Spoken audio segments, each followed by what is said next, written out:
They tell you that freedom is found in chasing happiness, in following your passion, in being your authentic self.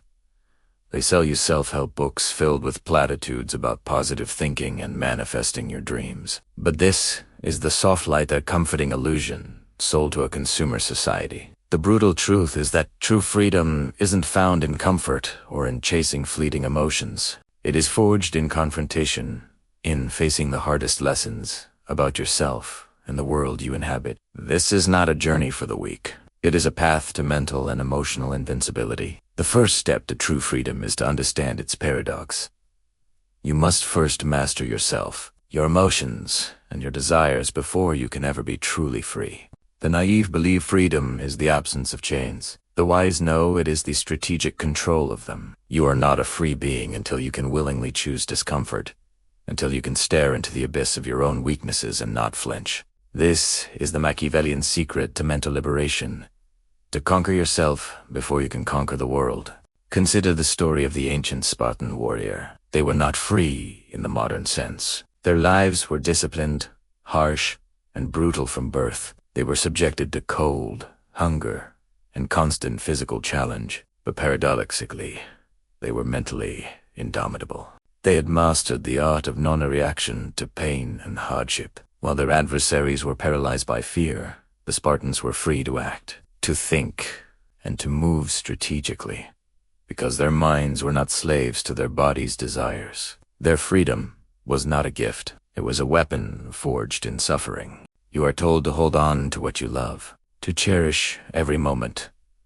But this is a recipe for suffering. The first hard lesson of mental freedom is to accept that everything, your wealth, your relationships, your health, even your life is imperfect. The naive cling to people and possessions, making themselves hostages to change. The powerful understand that attachment is a weakness. They don't try to stop the river. They learn to swim in it. This isn't about apathy.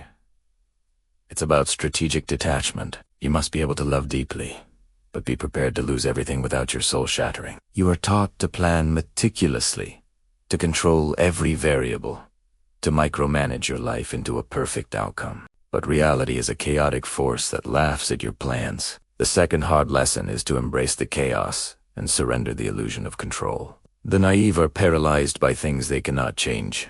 The economy, other people's actions, the past. The powerful focus their energy solely on what is within their power. Their own thoughts, their own actions, their own reactions. True power isn't in controlling the world. It's in controlling yourself, and thus, your response to the world. Every self-help guru tells you that you are a victim of your circumstances. But this is a disempowering lie. The third hard lesson is to accept total responsibility for your life. Every choice, every action, and every inaction has a consequence. You are the sole author of those consequences. The naive blame others, bad luck, or the system for their failures, trapping themselves in a cycle of resentment and helplessness. The powerful look inward. They see their mistakes not as personal failings, but as data points for future strategy. This is not about self-blame. It is about self-ownership. You are conditioned to avoid pain at all costs, to seek comfort, pleasure, and ease. But the fourth hard lesson is to understand that pain is not a curse. It is a signal. It is your body and mind telling you where the work needs to be done. The naive numb their pain with distractions, escapism, and temporary fixes. The powerful use pain as a strategic tool for growth. They lean into discomfort. They seek out challenges. They understand that the fire of suffering purifies the soul and forges resilience. This is the crucible of mental freedom. They tell you that happiness is found in connection, in building a community, in being liked. But the fifth hard lesson is to embrace and weaponize solitude. The naive fear being alone.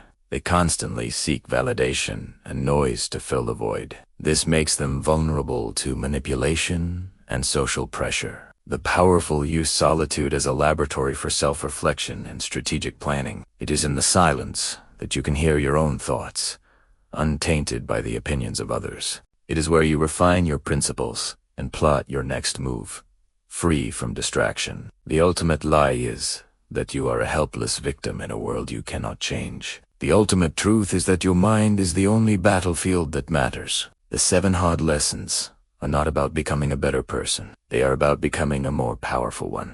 A person who is not a slave to emotion, not a hostage to circumstance, and not a puppet of societal expectations. This is not a path to happiness. It is a path to freedom. To look at the world, not as it should be, but as it is, and to have the strength to act, unhindered by fear or attachment. This is the transformation from a fragile human into a sovereign force.